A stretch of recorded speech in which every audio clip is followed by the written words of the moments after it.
আসসালামু আলাইকুম। আজকে আমি চালের গুঁড়া দিয়ে মালাই রোল মিষ্টি বানিয়ে দেখাবো। প্রথমে চুলায় প্যান বসিয়ে দিয়েছি ঘি 1 টেবিল চামচ, চালের গুঁড়া 1 কাপ, আতপ চালের গুঁড়া নিয়েছি। তারপরে আমি ভেজে নিলাম।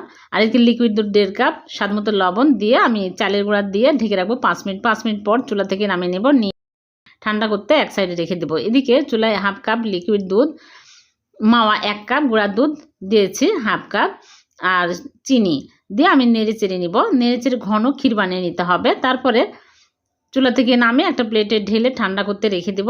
আর এদিকে চালের ডো ঠান্ডা হয়ে গেছে, চিনি 1/2 কাপ দিয়ে ভালো করে মথে নিচ্ছে।